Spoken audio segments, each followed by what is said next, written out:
15.547. Un desafío a la mexicana. Por Berta Corte.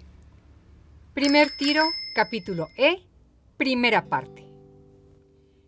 Desde Gladstone hasta Mackay, en Queensland, Australia. ¡Sorpresa! Llegada al trópico de Capricornio. Continuaba marzo 19 de 2012. Abandoné el centro de información de Gladstone cerca de las 5 de la tarde y a esa hora avancé hacia Rockhampton. Era necesario llegar al menos a un lugar llamado Larcon, que estaba a 37 kilómetros al norte de Gladstone. Mi cuerpo se resistía, no quería pedalear esa noche. Los 2 días anteriores había descansado poco. De hecho, la noche anterior no había dormido, así que tenía que llegar a un buen lugar y cercano para descansar al menos 6 horas seguidas. Pedaleando duro, franqueé una planta generadora de electricidad. Luego algo que parecía una estación de carbón o petróleo porque olía a azufre. No era el infierno, ¿o sí? Y finalmente una instalación semejante a un ingenio de azúcar. Eso creo. Capturé esas imágenes poderosas y arrogantes. Las construcciones a lo lejos se veían impresionantes, como ciudades o fortalezas de cemento y acero en bruto. La amenaza de la oscuridad me perseguía mientras enfrentaba cuestas pequeñas pero de inclinación severa. Repetía mentalmente las canciones en inglés que me estaba aprendiendo para no pensar en lo ríspido del camino. Los 6 semáforos en la ruta me habían creado la ilusión de que estaba arribando cerca de algún caserío, pero fueron solo espejismos. Finalmente encontré un letrero que alertaba reducción de velocidad y enseguida un grupo de luminarias que daban la idea de un pueblito o villa en el camino. Distinguí a la derecha un letrero que decía Rest Area o área de descanso y me dije, allí encontraré un lugar para descansar. Avanzando un poco más percibí un conjunto de comercios y un café. ¡Sí! Un par de hombres estaban pintando los escalones de la entrada a la cafetería, aunque el lugar estaba cerrado al público. Uno de ellos era un hombrezote, que sorprendido al verme llegar en bicicleta con mis pálidas linternas y en plena oscuridad preguntó, ¿Are you lost, mate? ¿Estás perdido, amigo? ¿Qué? Contesté, no estoy perdida, solo he llegado tarde. Me bajé de la bicicleta y la estacioné cerca de ellos. ¿Está cerrada la cafetería?, balbuceé, y moviendo la cabeza los dos asintieron. Luego ellos me preguntaron si quería un café y les dije, of course, por supuesto. El hombrezote me hizo una seña para que lo siguiera y me condujo hasta la cocina. Puso agua a hervir y me dijo, How do you like the instant? ¿Cómo quieres el instantáneo? Claro, a esa hora ya no había expreso. Anyway, como sea, contesté. Una vez que me dieron el café, el hombre me indicó de manera muy amable pero enérgica que me tomara el café afuera del local. Así que caminé hacia la calle, me senté cómodamente en una banca en el pórtico de esa construcción e iniciamos la plática. Ellos estaban esperando a un monje que venía caminando por la carretera. Tomaba mi café despacio, disfrutándolo, cuando a lo lejos entre la oscuridad de la noche distinguí la figura clásica de un monje tibetano. Venía caminando descalzo, como flotando sobre la tierra. Al llegar se sentó a mi lado. Solo traía su botella de plástico con agua y un morral en el cual cargaba un bol duro como de aluminio, algunas hierbas, un bultito con semillas y pan. Observándolo, empecé a sacar mis conclusiones en cuanto a las pertenencias y alimentos que el monje cargaba en contraste con los míos. Lo saludé y le pregunté desde dónde había iniciado su caminata. Respondió en un inglés muy oriental que venía desde los límites de New South Wales y Queensland, más o menos desde Brisbane, calculé, y que llegaría hasta Townsville, Queensland. Eso fue todo. Se arregló el manto y se fue a descansar. Me dio la impresión de que eludía mi presencia. ¿Sería el humor o la hormona? Supuse que más adelante tal vez lo encontraría de nuevo en mi camino, pero no fue así. El hombre y el muchacho que estaban trabajando en las instalaciones externas del café me informaron que podía dormir en el área de descanso que estaba enfrente y ahí encontraría baños públicos. Como estaba un poco oscuro, me pareció mejor idea quedarme en la banca del pórtico, por lo que pregunté si podía hacerlo, y aceptaron. No habría problema por ello. Además me ofrecieron 2 tazas de café, incluso una galleta de jengibre deliciosa. Así sentada en la banca me dispuse a remendar un pantalón que me encontré tirado sobre el camino. Era de un material sensacional, waterproof, a prueba de agua. Sin embargo, también lo podía utilizar para mantener mis piernas calientes y fuera del alcance de los mosquitos, que eran miles. Los pantalones remendados y mi chamarra rompevientos formaban un revestimiento multipropósito genial.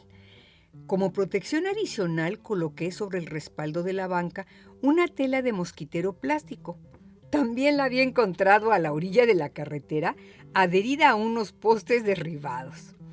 Deslicé esa malla desde el respaldo y sobre mi cuerpo tendido en las tablas de la banca, formando un poliedro triangular. De esa forma me aislé de los insectos. ¡Funcionó! Mi versión de mini tienda de campaña sobre la banca funcionó. Y también los pantalones que remendé. No sentía frío, no me alcanzaban los mosquitos. ¡Perfecto!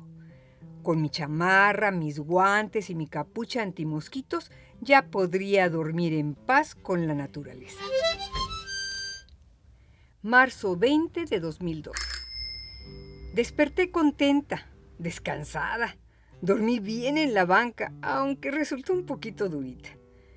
Amanecí con dolores en el cuerpo, pues las tablas arreciaron durante la noche. Por analogía de esa vivencia nocturna, diseñé la solución para mi hospedaje nocturno. Si compraba un aislante esponjoso suficientemente grueso, podría acampar en cualquier parte y sobre cualquier superficie, aunque fuera cemento, acero o madera. Rápidamente caminé hacia el baño para asearme y otras urgencias. Cumplido el requisito, regresé a la cafetería que ya estaba en servicio para adquirir un buen café mañanero y real antes de partir. El edificio de la cafetería era bonito, rústico pero no rudimentario, antiguo pero no viejo. En un mostrador de cristal exhibían unos pies que se antojaban deliciosos. Los lugareños me comentaron que los hacía la suegra del hombrezote de la noche anterior. La esposa de aquel hombre, en contraste, era frágil, delgada, pequeña y la encargada del lugar. Ella fue más que amable. Me ofreció un café y unos biscuits también gratis. En esa pequeña villa recibí por segunda vez una cortesía, la cual agradecí infinito. Cualquier ahorro significaba mucho para mí en esos días. Llovía al retirarme de Mount Larcombe. Me sentía bien físicamente y empecé a pedalear hacia las afueras del pueblo. Marma, Queensland, el siguiente pueblo en esa ruta, era más bien un caserío formado por una gasolinera con casas a su alrededor, ubicado entre llanos y salpicado de algunos árboles a la distancia. El bosque ya había huido kilómetros atrás mientras pedaleaba de noche. Llegando a Marma, hice una parada muy breve para tomar café antes de continuar los últimos 37 kilómetros en dirección a Rockhampton, Queensland. Llamé por teléfono a la YHA de esa ciudad para avisar que pronto estaría por allá. Eran las 3 de la tarde y calculé llegar al hostal en 3 horas más. Pude cumplir con el horario a pesar de los caminos resbaladizos, las cunetas laterales llenas de agua debido a los vendavales de los días anteriores y que esa tarde nuevamente el cielo amenazaba lluvia torrencial a mi paso. Al entrar a la ciudad de Rockhampton, casi de inmediato atravesé el trópico de Capricornio. Fue una sorpresa. No me había percatado durante la planeación del viaje que ese acontecimiento sucedería. No fue por ignorancia de mi parte, solo descuido. Ay, tomé muchas fotografías del evento. El centro de información se encontraba justo sobre esa línea del trópico, muy bien instalado. Exhibía los instrumentos oficiales de medición y la señalización geográfica de la circunferencia que cruzaba a todo el planeta en esa latitud. En la recepción del centro formulé las preguntas necesarias. ¿Dónde están los periódicos? ¿Y la radio? ¿Dónde está ubicada la biblioteca? Con las direcciones en la mano me dirigí a la estación de radio y el periódico local The Bulletin para dejar la información de mi recorrido y asegurar entrevistas durante mi estancia en esa ciudad. Esperaba que alguno de ellos me llamara al día siguiente.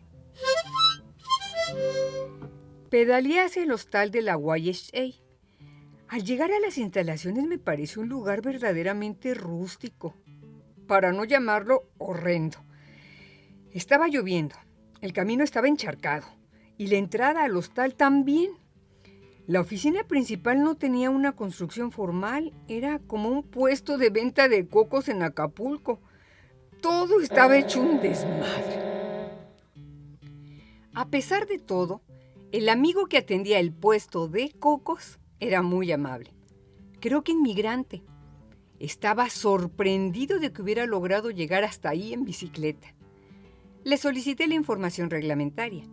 ¿Dónde está the laundry, o sea, la lavandería, el comedor, la sala de televisión, etcétera? Después de eso, el chico me asignó un lugar de descanso en un dormitorio mixto de hombres y mujeres. Bueno, me dirigí al lugar sin mayores pretensiones. Necesitaba instalar mis cosas y luego ir a las regaderas. Quería darme una buena ducha antes que nada. Es así, eran solo para mujeres. Bañada y cambiada, localicé la cocina para explorar la obligada zona de alimentos gratis y ver qué podía comer. Igual que la recepción del lugar, la cocina toda era otro desmadre. No había señalamientos de nada. No sabías cuáles eran los alimentos libres. Aunque en realidad todos los alimentos parecían estar listos para ser desechados de inmediato debido al caos integral en ese infiernillo. Acepté un café que me ofrecieron algunos chamacos. Lo acababan de preparar y me fui a disfrutarlo enfrente de la televisión. Más tarde, pepené un par de panes abandonados por ahí y con un poco de mantequilla los unté para comerlos, acompañados de un delicioso té que traía en la dotación de provisiones que acostumbraba a cargar en mi equipaje. Después de eso, me fui a descansar. ¿Y qué sucedió al día siguiente? Pues suscríbete a este canal para que puedas conocer toda la historia. Espera un relato completo cada semana. Hasta entonces.